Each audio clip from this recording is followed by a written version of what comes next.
3, 2, 1. Welcome to Digital Voices, where everybody has a story and we like to get to know one another and tell it. Today I have a special friend, rocker, guy in general that I think is super interesting, and I'm happy to have him on the podcast to tell his story. Mr. Geoff Bub, member of the band Jungle Rot and lead guitarist extraordinaire. How you doing, Geoff? I'm well. You? Good. Now that I had to restart this since this is our second take, but hey, still getting used to this stuff, brother. So we were talking before I had to reset it real quick about the whole coronavirus and the number of people that are infected versus the shutdown and how that's similar to the flu, but we don't shut down for the flu. And you were trying to tell me some stuff, so we'll start back at that. Oh, yeah. I remember talking when they were just talking, what was that, March 12th, when they shut down all the restaurants and bars? Yeah.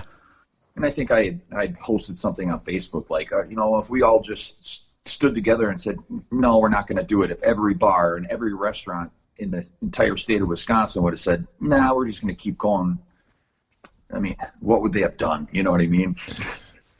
Arrested right. Everybody, written a fine for what, 300,000 workers? I mean, behind the scenes, I feel like there's this power struggle that we've been witnessing too, in terms of the extent of presidential powers and the extent of our governor's powers and the separation of state and federal government to a certain extent. And I've been finding that interesting to watch because it really tests our foundations as a country, in terms of our Constitution. Thoughts on that? No, I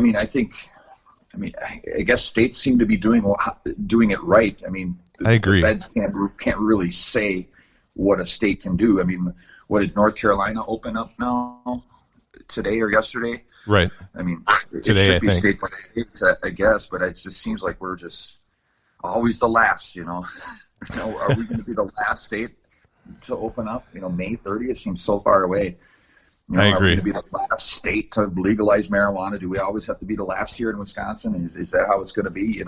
Interestingly enough, back in the day with UW-Madison, we used to not be like that. We were on the cutting edge of environmental protection and ecology and a bunch of things, especially in terms of national voice. Back with like Aldo Leopold and some of these really great people that used to be at UW-Madison, but we're talking 100 years ago or whatever. And, I don't remember. And our recent fucking history in terms of since I've been alive, we've really always bucked the system. We're always the last to, we hold on to digging our heels in as long as possible until we finally have to, It shouldn't be like that. I think we should definitely be more proactive, like you said.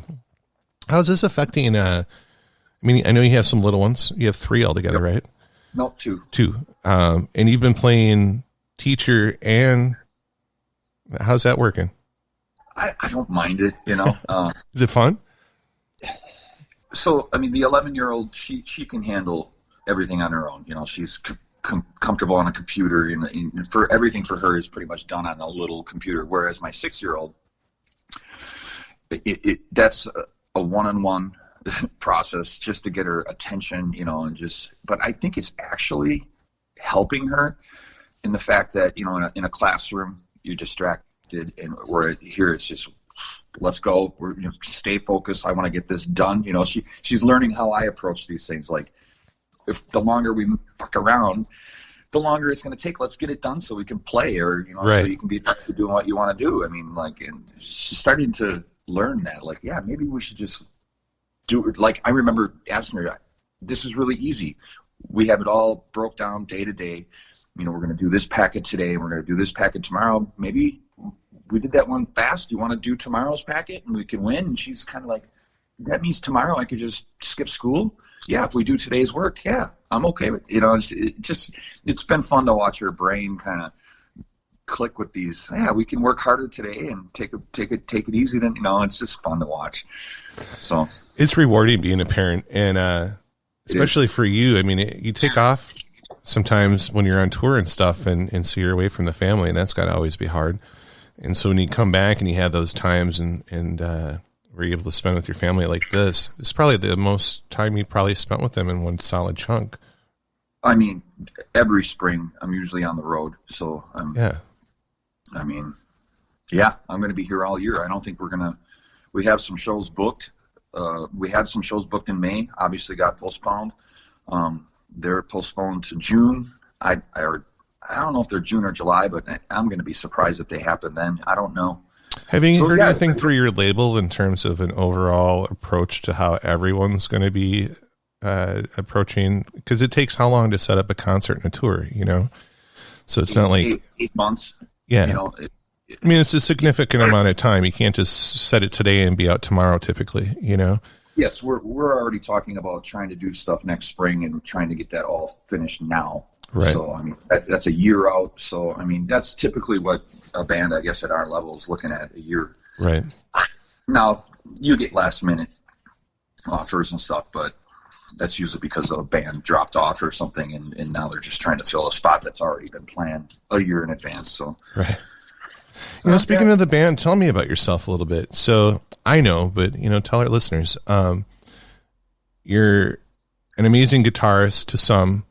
To yourself, you're so humble, because you've told me about how, you know, you'll play with others when you're out on tour, and you'll be like, damn, how do you do that? You know, and I mean, that's just it. I mean, when you sit at home and you're not a musician, I think your perception of what's out there and the talent level, you just don't know. Just like I don't know, like I watch a good football player, you know, it could be, I don't know much about sports, but I don't know if this is going to be a good analogy or not, but there could be a guy that's, you know, the number one college player, and he gets to the NFL and he's like the 31st, you know, he's like awful, you know. I mean, you see so many talented people, and the hard part is that I think the fact that our band is 25 years old now and has been around for so long, and you see these guys that are in opening bands that blow the doors off you. I mean, their skill level is so high.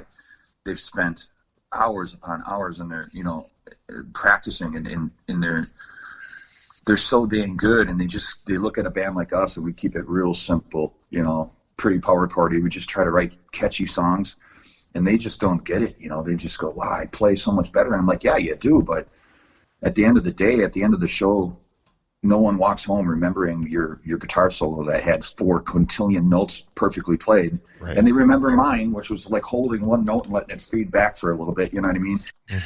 So, but, you know, so it does beat me down a little bit too, though, because you realize these kids are so good now. They're so good. I mean, and there's just thousands of them out there. Thousands of them. So, I don't know. I know. I've always appreciated your music and your style, and cool. I think it resonates with a lot of people, which is why you've been around for so long. You know, you do a lot of touring over in Europe. You do a lot of touring in America. If I had to look on the outside looking in, I think heavier metal. What's your classification? We're old school death metal. Okay, so but in Europe, the punk and the death metal are a lot larger scenes than what they are here in the U.S. And that's just my personal opinion. Really exist in Europe. I mean, there's a couple bands that, I mean, death metal is an American style.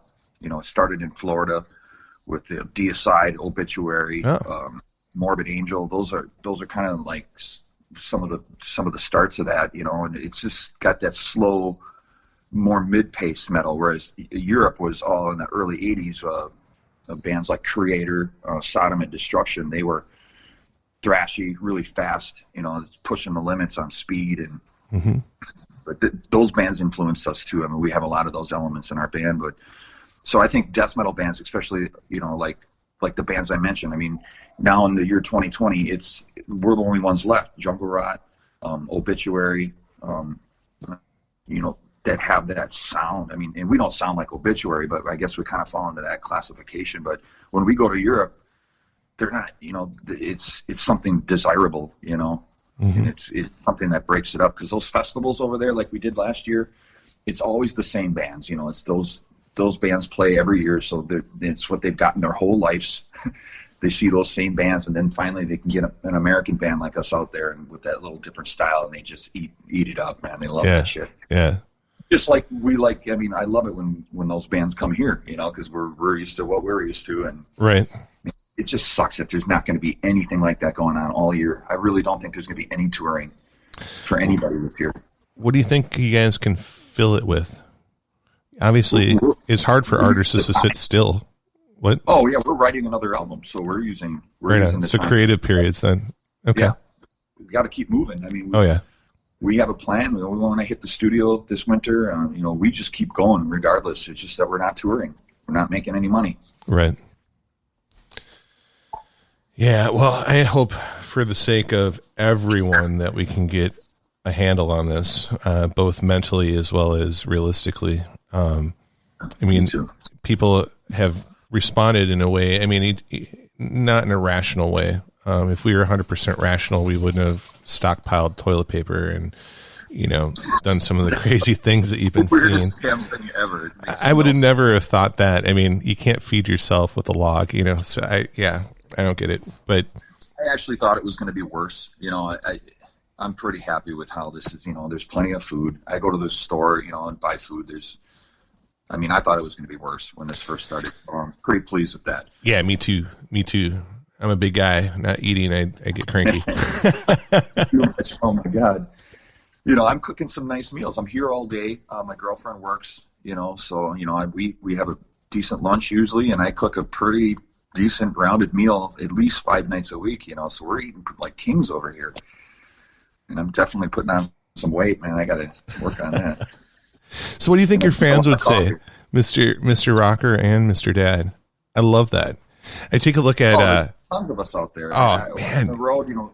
So if on any given tour you got 4 or 5 bands, you know, all day long, someone's, you know, FaceTiming their kids. I mean, you see it all day long. We're all doing it. There's only a couple of musicians out there that are single guys and just go, you know. That's a hidden part that you don't know about, right? Yeah. And I think to you, knowing you the way that I do, family is more important to you than anything else. I mean, very important. Yes. I mean, obviously I'm putting the band before the family in certain cases. I mean, I've missed my daughter's birthday 3 years in a row now. Oh, that's tough to do, but it's fun because I remember last year we played the Stonehenge Festival in the Netherlands. I couldn't tell you the name of the city. I couldn't even pronounce it if I wanted to. But, you know, us as a band, we were saying happy birthday to her. It was, you know, right. You do what you can do, you know, but we threw the party. She understands. She's 11, you said, right? No. This is my 6-year-old. Oh, the 6-year-old. Okay. Well, yeah, her birthday's in July, and it's like 9 times out of 10 we're doing something, you know, at that time of the year. So it's but those hard are on me. Still memories that you're making for, and you still make her a part of it. So how amazing is that? Saying happy birthday from the Netherlands, you said? Exactly. She remembers. We talk about it. Oh yeah. I mean, how cool is that? That's just one of those. You just got to keep moving, but you know, that's an instance where I'm not putting the family first, but you know, it's just part of the job, you know. You have to have your finances in place. You have to have your career in place. Without that, the family doesn't succeed and you can't provide. So I don't necessarily think it's necessarily not putting the family first. I think it's in the long run, you still are, because you have to do that in order. It still eats me up, though, is what I'm saying. Oh, yeah, I totally get you, brother. I totally get you. Unless things really, really change really fast. This year. Well, I can't wait until she's old enough and she can go out on tour with you. Oh, me neither. I can't. I mean, they've never even seen me perform yet. You know, there's just not been an opportunity. You know, when we're on the road touring, you know, we're really not doing any local shows. I mean, what has it been, 8 years since we played Sheboygan? You know, a bar gig. And I don't even know if I'd want to bring them to a bar gig. Right. I'd like to play like Brat Days or something and then bring them to Brat Days. Right. But I mean, is Brat Days happening this year? I don't even know. No. Yeah, I know the organizers for that. And so I've heard they're not going to be doing Brat Days this year. I don't surprise me one bit. Yeah. So I'm pretty sure, unless something's changed that I don't know about, or maybe but because the lockdown is, you know, even after we're free, they still don't want us to really, you know, they want us to continue to social distance Yeah. As this thing, we're slowing the spread. We're not annihilating it and getting rid of it. It's still going to be around. It's just we're trying not to overwhelm the hospital systems, So I expect that all of us will get it, and a small percentage of us seem to have a really rough time, and a small percentage of those people are unfortunately passing away. But man, I'll tell you that it seems to be one of those things in life where you can't get away from disease and viruses. Yeah. It's just part of living. Sorry, I'm gonna grab my smokes here. No, you're fine, bro. I'm still on the vape. I quit smoking it's 2 years ago almost. So really good. Yeah, helped out a lot. Won my freaking lawsuit stuff, so things are going well that way. Good. I know you were battling that for years. Well, the tough part was the 2 hurricanes that went through and destroyed the island. So all of the judicial cases were put on hold and pause as they rebuilt like the courthouse and the clerk of courts and all of those infrastructures because they were destroyed. So yeah, it's been a pain in the ass. But I'm happy because what I did was near impossible. The only way that I was able to do it is by keeping extensive note keeping, record keeping, and keeping it organized and presentable so that when the time came, which it did, they could look at it and make sense of it. And so things are good. Good. Aside from all that, I'm obviously not working myself because everything's fucking closed. So I decided to start the podcasting stuff. I know a lot of interesting people. I myself, came from an interesting background in foster care and such. And so I ended up interviewing a bunch of my foster brothers and people that knew us. And that's cool. And just telling their stories and some other interesting people that, that I know. And yeah, so, that's what it is, man. It's talking about who we are, where we came from, where we are now, and where we're possibly going. I think our past always shapes us into who we are. Interestingly so, because we don't necessarily think about that, even though it happens to us every single day we live, Yeah. But when you look back at a 10-year, you're like, wow, this, and this came together to allow me to do this, and this, and it's just an interesting, unique journey for each one of us. So this gives a 2-second look into each one of our journeys. And so I think that's kind of interesting, at least. That's a great idea, man. It's a great idea. Thanks, brother. So, where did you get your musical start? How old were you when you started playing guitar? Oh, guitar. I didn't pick up a guitar until, I think it was my freshman year in high school.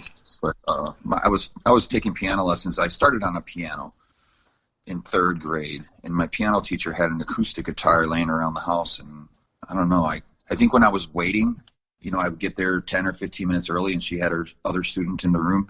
I must have picked it up and just started doodling with it. And one day she said, "Why don't you take it home?" And I was like, "Oh, okay." And learned how to play. I think that was right after the Black Album came out from Metallica, and I learned how to play. What was that? Nothing Else Matters. Okay. Beginning, open. Sure. Just making it sound good, and that's where it started for me on guitar. And I think it didn't take long. My mother bought me a guitar probably within 6 or 8 months, just a Fender Squier kind of a guitar, and just started there. Yeah, just sat in my room and. So what got the metal niche into you? Obviously, acoustic's a lot different than electric. Did you just kind of go your route on the acoustic, and you're like, man, you just were drawn to the electric? I was always drawn. Well, it's funny because I was an only child. Sure. So I didn't have that, a lot of metalheads always have that older brother that listened to it or whatever, and I didn't have that. I remember it was a babysitter of mine that had all these Metallica tapes and Sex Pistols and Exploited and all this punk and rock stuff, and she didn't really like it. She was getting more into the Cure and Depeche Mode, which I love that stuff too. Oh yeah. So she gave me Kill 'Em All, Ride the Lightning, Master of Puppets cassette tape, as a kid, and I just listened to the shit. I mean, I couldn't tell you how many Master of Puppets tapes I bought, because I burnt the tape out or I could wreck the tape player. You're showing your age, bud. Some of these kids don't even know what a cassette is, much less an 8-track. Oh, my dad had the 8-track player hooked up to the stereo in the living room, and we had vinyl. Yeah, I'm 43 now. I just turned 46. Yeah. When is your birthday? February, late February. Mine's middle of March. Well, happy belated. Yeah, hope I wished it to you. It's funny with Facebook. I'll see a birthday notification, and I always try to say, something. Yeah, I think I was better at it in the first 5 years, but I mean, how long has Facebook been out now? 12 years already? Yeah. And I got, a couple friends, when I meet people on the road, I usually don't add people I don't know unless they're in the industry. Right. But like today, I think there was like 12 people that had their birthday today. It's like, oh my God, every day. It's a little overwhelming. Yeah, you can only say happy birthday so much. To the people I know closely, I do. Yeah, that's about it. But yeah, that's the weird thing about Facebook, man. It's just like, like when you were saying how far you can come in 10 years, and that's what's freaky. All of a sudden a memory will pop up from 2011 or 2012, and you're just like, holy crap. Yeah. I forgot, and the one thing I do love about Facebook is, so you and I feel like we never even miss a beat. We might not see each other for a year or whatever, but when we get together, it's always the same, right? We just kindred spirits. And Facebook allows me to reach back out to you easily, not lose touch, not lose your phone number, not figure out what your new address is, not like the old days. And I can still say, hey man, how you doing? Or reach out. It's a beautiful thing. It's a disgusting and beautiful thing at the same time. Yeah. I look at it for the cup half full, and I try to ignore the rest, because you can definitely get lost in it, just like maybe YouTube. Sure. There's a lot of gems on YouTube. I'm still a person, put the kids to bed, and I can lose myself 2-3 hours just watching for sure stuff on YouTube. It's unbelievable. Something I never thought as a kid would even exist, One of my favorite YouTube channels / podcast are Joe Rogan's Experience. I'm not sure if you familiar. He was the Fear Factor guy. Oh, okay. Yeah. He also did some comedy earlier on, I think was it MTV or something like that. But now he's a comedian / podcaster, and he's super good. He's had a lot of really, really interesting guests. So, part of that's what kind of inspired me too. I ended up mimicking his studio setup. So yeah, right on. Yeah. Got to make the quality of the production good. Otherwise it's no fun to listen to if it's all staticky or it sounds like crap, just like when you mix your album, you want it to sound good. So that's the hard part, mixing. People that master albums, I give them tons of credit, man, because I don't know how a person, I feel like my ear is pretty good. My ear is very good for learning music and, hearing a riff and learning it or something. But tone is another whole thing where some of these people are so talented. They can just make an album sound amazing. And that's just the natural talent, I guess. I don't know. They probably were taught some of the facets, but that's something you must be born with. Do you know Amy Wilson? Not by name. Okay. We'll talk outside of this, but she might be a good venue. She has her friend, a lot of the recording mixers from back in the day live in like the Lake Geneva area. And I was surprised by that, but she has a lot of connections because of her own past. Somebody I'm also trying to get into the podcast, actually. Yeah, but so one of her friends was the guy that produced Prince's first album, and super, super obviously talented guy.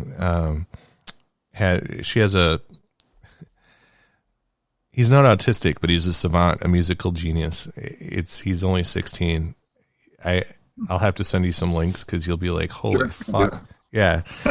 I've been around plenty of players, and for a 16-year-old to play the way that he does is mind-blowing. But she fed him because she used to be like a production manager for like Joan Jett and the Blackhearts, if I remember correctly, and some other stuff. And It's big stuff. That's pro band right there. Yeah. But so he was always introduced to these musicians in the, behind the stage kind of thing, and they were feeding him because he was interested in that. And so he's just been able to pick up. It's a great story. That's why I want to talk to her so much.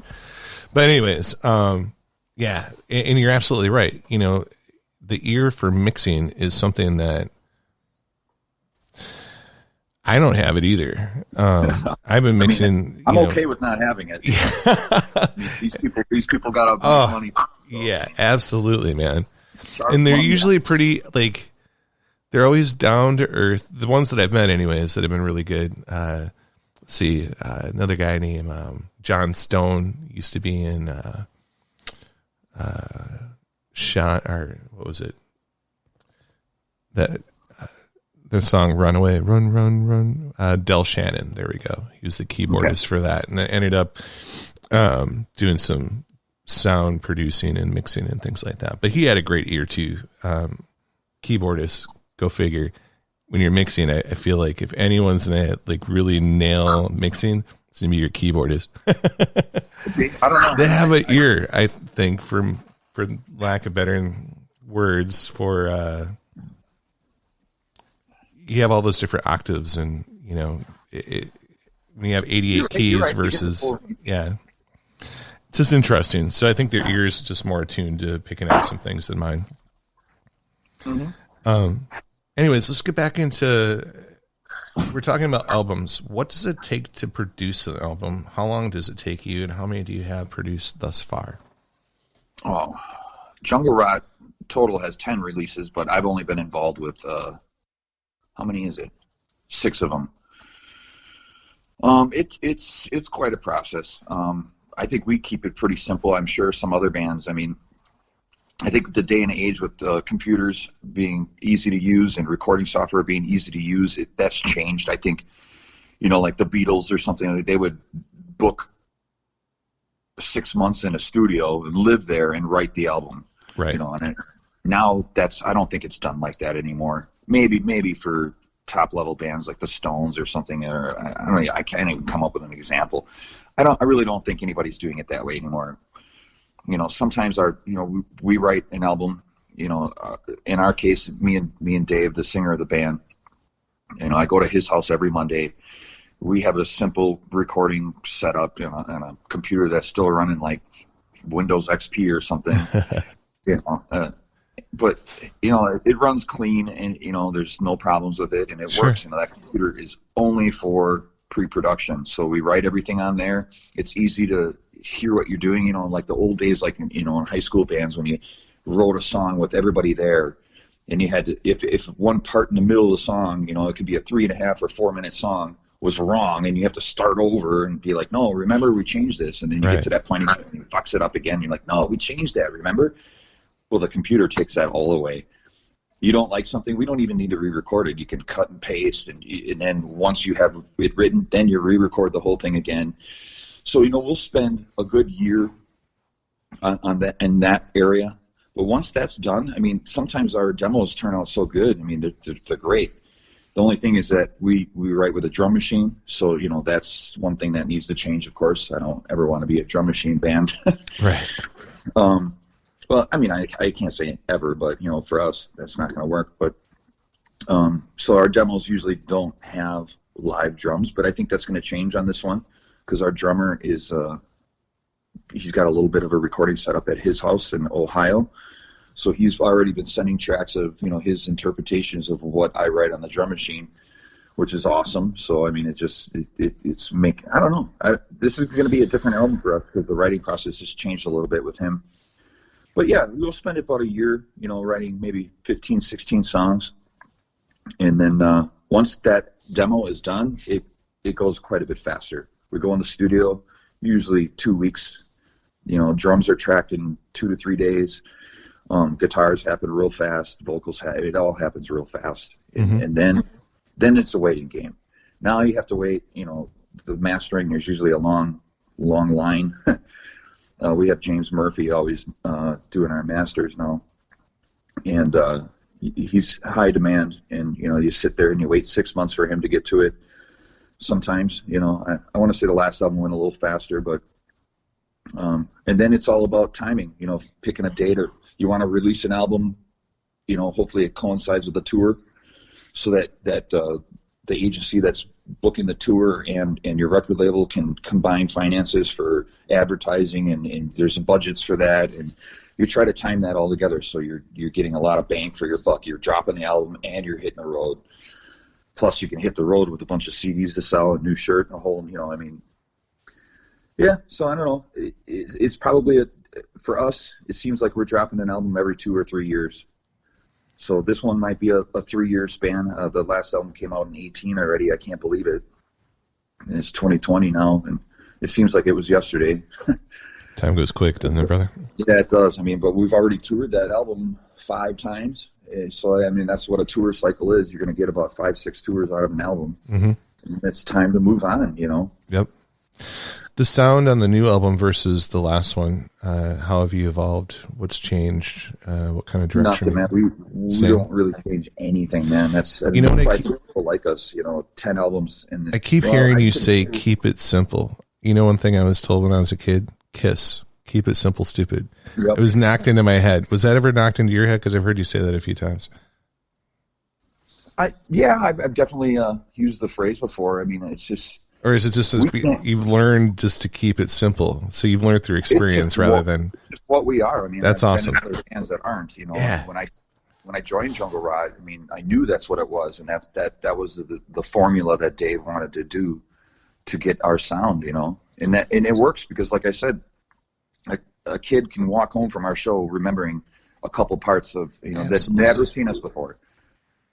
And there's bands that I go on tour with, you know, and I'll be on the road with them for 6 weeks, and I hear the same songs every night, and 3 days later I can't remember a fucking thing. You know, I can't remember.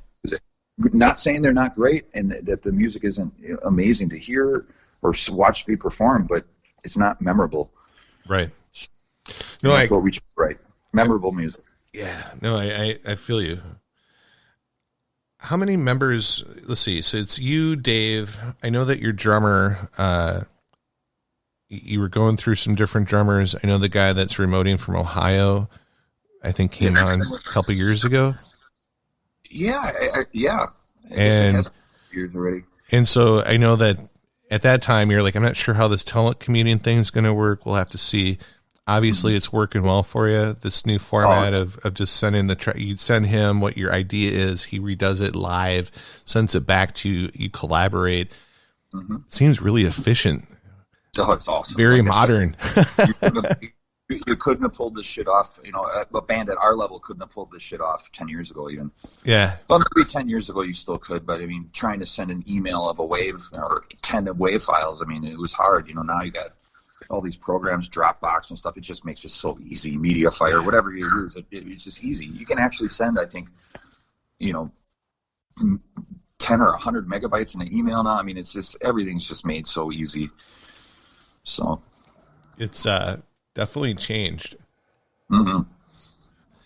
The accessibility of sharing files is now efficient enough, like you said, to share larger ones, and especially especially for good audio formats, those file sizes are small. I mean, even for the podcasts that are recorded, I'm looking at like, I don't know, sometimes a half a terabyte, just on how the default set, and then I downsample it. Memory is not a problem for computers anymore. Not at all. Yeah. And I use a little micro SD card, right? It's 256 gigs. 10 years ago, our little SD cards were a lot bigger. It's funny you say that because I just bought a, what do you call it, a flash drive? Yeah. I think it's a 68 gigger. Mm-hmm.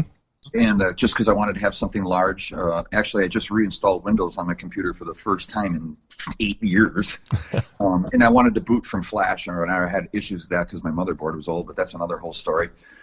But yeah, so when I went to band rehearsal on Monday, I forgot that I hadn't formatted it, so it still had the boot drive to load Windows or whatever. So I had to reformat it on the old computer that's running XP, and it didn't know that a flash drive could be 68 gigs.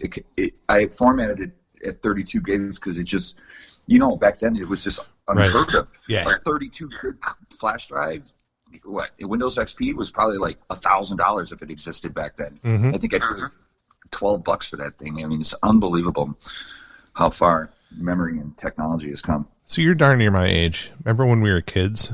I remember like the Commodore 64. That was only 64 megabytes for that whole memory for the computer. I wonder what my grandfather was in the computers. I remember having a Tandy and a TRS-80. Yeah. Kid with a tape deck hard drive, a couple of big floppy disks. But you're right. We're talking bits of RAM. Bits, megabits, and bits. It's come a long way. I'm kind of excited. Not that I'll probably be around for it, or but the things like your daughter's going to see, or her children will see. It's amazing. Although for all that amazing stuff, they have some really big hurdles to deal with, some big problems of the day in terms of climate change, globalization, all the other things that come along with it. This is something. Go ahead. I want to almost ask you a question right now. Yeah.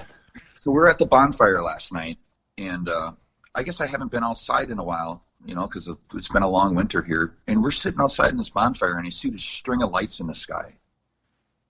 And I was flabbergasted because I usually am on top of this kind of stuff. And I couldn't explain it. It was like 60, 70 lights in a row. So what it is, I already know what it is. Star, right? So Elon Musk has started. He sent out all those satellites now to give internet. To everyone, and so you see them now in a line, right? And there's like 60, 70 of them. They're eventually going to be even more. He keeps putting them up, and it's going to, from what I understand, encircle the planet in a way. I'm shocked when I saw that. One, because imagine, and I posted this on Facebook today, I was like, imagine being a person so powerful that you can change the night sky forever. Yeah. That is, I even right now that I'm thinking about it again, I'm just like, I don't know if I'm disgusted or religions were formed over shit like this. I mean, right. 1,000 years ago, this guy is something fucking else, man. Mm-hmm. He's literally just put his big giant cock in the sky now. That's how I look at it, man. It's too much. Have you ever seen him interviewed? I haven't actually. I've read a lot about him because he's an interesting guy. I think I kind of know his upbringing. I think he started with PayPal. Mm-hmm. And he's got good idea after good idea, but I don't know if I like this. I would say he's kind of a savant in a way, just the way that his personality is. He did a really interesting podcast on Joe Rogan Experience, and he ended up getting high with Joe because he's I think located in Colorado, and so the guests come to him. So Elon Musk on pot was fucking hilarious. I remember reading something about that because Tesla share owners were all upset about it. Yeah. I was like, get out of here. And that's the thing, and so I think he tries to keep it down to earth. I think he said he has all these ideas and he just can't turn them off, even when he sleeps. It's just, believe it. Yeah. He was talking about happen. Well, and so guys like him, Joe was talking about like a sensory deprivation tank where you can go in and it literally helps to shut off some of that stuff. And maybe someone like him would find merit or some advantage to doing that. But he's definitely an interesting guy. He's got a ton of ideas. I just hope that, the thing with really great ideas is, they can change the world for the better or for worse. And hopefully he's smart enough to know how to only contribute in good ways, but he seems rather ambitious. Launching his car into orbit with a, Yeah, what was that? A Roadster. What was that thing? Yeah. Yeah, his Tesla Roadster is what it was. Yeah, like a $200,000 and some car. But goofball. Yeah, goofball. But it's him again. But still, those lights, that's forever, man. I don't know. I think it's forever. I guess eventually those things will fall out of the sky, but yeah, we could get hit by an asteroid here and go into the Middle Ages, or not Middle Ages, Bronze Age again, and those fucking things will still be up there, and those people will think it's a deity or something. It's just, it's too much. You've traveled more than I have, and I've traveled a ton. Every culture, every society, every country, when you go over, especially to Europe, they have their own religion, they have their own language, and these countries are the size of states, Now, don't get me wrong. Obviously, with religion, it's a little broader than just one country. It's typically a region over there. So you have, everything from Muslims to, just Christianity. You have pagans. You have just a ton of history with religions. The Greeks with their mythology, the Babylonians, It's a beautiful thing, man. It is, but each one of those things were to teach their people how to get along, answer the big questions of who are we, why are we here, what's our purpose, what happens when we die, who created us, right? The big five. Yeah, I guess a lot of people worry about it. I don't, but no, but it becomes instead of being an acknowledged thing that's part of life's evolution, right? Is to have those types of entities or those schools of thought, But then if you go a step too far, then it becomes something that doesn't bring us together and brings us apart. And I see a lot of that kind of crap, with a lot of what's going on today. A lot of radical right-wing religious fanatics, of different sorts. And I appreciate all of them. I'm just saying that I think... law of numbers. Yeah. You're always going to have... We get how many? 7 billion? How many people are on this planet? 7 billion or something? There's 7.3 or 4, yeah. Have some small percentages, always, of people that are serial killers and rapists and weird, just weird ideas and weird... I mean, it's a statistical inevitability, I guess. I don't know. It's you can't avoid it. It's just going to be that way, and it's only going to get worse. Well, that wasn't really the point I was trying to make. I was trying to say it's more of, so you have this faith-based. Well, take a look at Christianity, and no offense to anyone. I grew up a Christian, but a lot of it's based on faith. So even if it doesn't make sense, or even if it doesn't, you have to believe in it because it's a faith-based faith, right? Which, if you remove your brain and your common sense and you just follow blindly, it leads you into bad places in my experience. You can, yeah. Yeah. So a lot of that is in that dilemma. I think if we take the good out of it and just celebrate the fact that, we have to come from somewhere, and all of us seem to have a lot that we're going through that's individually designed for us, and it's all a journey. Life is not a competition. It's a journey, right? Yeah. Like amongst the people that you associate band-wise and music-wise, it seems to be more of a sense of camaraderie. And once you're in, like, what can we do together, rather than this competition of, let me hold you down. That's what we hope. That's what we hope. When the first show, you drive 10 hours to the first show and you've never played with any of the bands that are on the tour, you're hoping for that. Yeah. And then when you find out one of the bands ain't like that, it's always like, bummer, man. This tour could be so fun, and yet these guys got to be dicks. Right. Or, we can work together. Let's work together. Let's make it the best we can make it, and well, and you said a lot of these guys have been year over year, so you know who they are at this point for the most part, unless there's somebody that's new or whatever, right? Mm-hmm. And it feels like that kind of got weeded out, or you guys are pretty tight now. As far as our band? Yeah, well, I'm just talking about when you guys are on tour with all these guys and they're the same guys year after year. It's got to be like a family reunion. You know? Yeah. Yeah. There's a couple bands that we've toured with. Deicide is an example. They were touring with them before I joined. We must, as the band, maybe eight tours that they've done with Deicide. Of course, it's like family. We can't wait to see each other. It's fun. Yeah. But it's not always like that. I feel you. Well, let me ask a couple more things, and we'll let you go on this. Right. Where are you headed? What's in the platter for you this year? Now, obviously, you told me you're going to be working on the new album. That's the main focus for us right now. Yeah. Yeah. Anything else? Anything you want to share? Well, I think what we're going to do is finish this garage here. You can see this needs to get done. Fuck yeah, brother. So, we got time for that. I guess the goal this year is to stay healthy. uh, stay healthy. I'm gonna stay productive with the band, getting this album done. Other than that, it's kind of just like a waiting game here. You can't really make any plans this year, can you? I don't know. I just want to go back to work. I want to get back to bartending and cooking, and you just brought up something I was going to ask and I totally forgot. What is it like to be a rocker and then be a bartender and kicking it? It's almost like you live a double life. You're like Bruce Wayne and Batman. I don't know. I mean, bartending is a great thing for me because I'm outgoing and I like giving people shit, and a bar is a perfect place to do it, and a bartender is a perfect avenue to get that out of my system. But bartending is kind of that cool job where you get to know people and have fun, and I mean, it's pretty rare when bartending when that you have a crap day at work. You know what I mean? Right. Yeah. Most of the time, maybe it's where I work. My boss is great.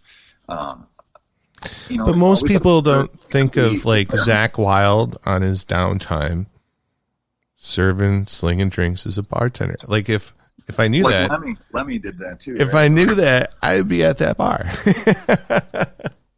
So I'm sure you have some friends too that love your music. Be like, oh my god, I can't believe he's bartending there.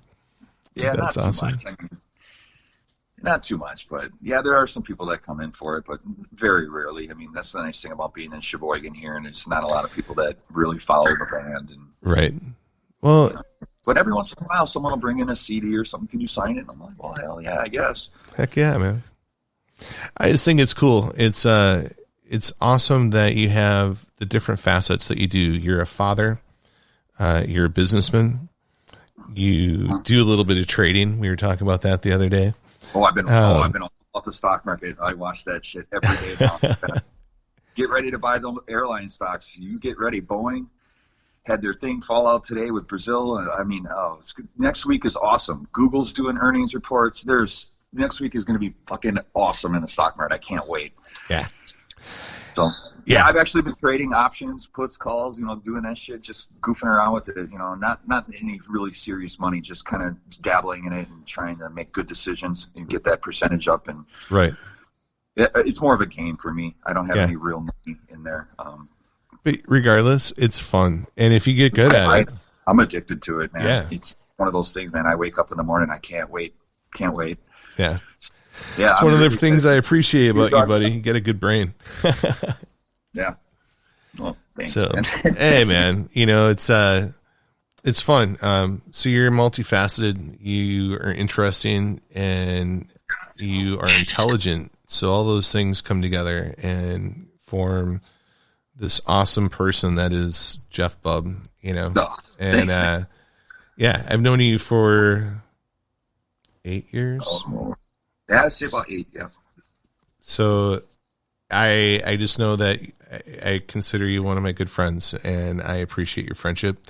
I appreciate our talks. You definitely, you're on the same page, brother. I'm so glad that people like you and I, especially in a little town called Sheboygan, can get together and talk and maintain our sanity. So I want to thank you for coming onto the podcast, man. And it was fun. Yeah, I wish you the best and success in this new album. And that garage, by the way, looks flipping huge. It's ginormous. Yeah, it's 2 cars. Yeah, brother. Get the dartboard in here and get. Did you get a new vehicle? I'm driving. Yeah, I don't know. I'm not doing the video on this. You can show me if you want. Oh, you're not doing the video. No, I'm just doing the voice. What do I got here? What do you remember? I had the black. No, I've had the Honda for a while. I got the. Oh yeah. She's pretty. She's still looking good. She's good to me. I miss a V8. I'm not gonna lie. I like V8s. I don't know. That'll be your next car, brother. Well, now that I have this garage, I dabbled the thought. I've never really thought about building a car, but now I daydream about it. I'd like to get, you can buy an LS1 V8 from Chevy for nothing nowadays. I always wanted my first car when I was, my first car I bought, my mom bought it for me. I think I paid $500 for it. was a 1972 Datsun 240Z. Oh yeah. And it was that burnt orange. Little two-door, right? 4-speed. It was a super long hood. Yep. And you can fit that LS1 in that car. So I've always thought about building just to have that car that I had as a kid. Get one of those burnt orange Datsuns, no engine, drop a LS1 in it. So my 350Z, you saw that, right? I still got my Nissan Xterra, the one that I redid. The 350 I had to sell, but with the lawsuit that I just won, I'm currently waiting on them to figure out numbers and pay me out. Okay. But I've been thinking about the new 2020 mid-engine Corvette. Oh, I'm sure it's a beast. Just because I haven't seen one in real life yet, but it looks like a beast. They're really pretty. I deserve that's it. a little bit out of my price range. No, but, you know, wouldn't mind one. I wouldn't mind one. They're not 100. They're not like six figures. I think they start out at like around 65 to 80 or something like that. So I don't know. I would give it a couple of years. You know how there's always going to be problems with the first. I'd give it 2 years. I thought that maybe like that first year though would probably be more collectible, just because it's the first year they switch. Maybe I'm wrong. I'm not a car collector, so I don't know. You'd have to ask someone in that, but.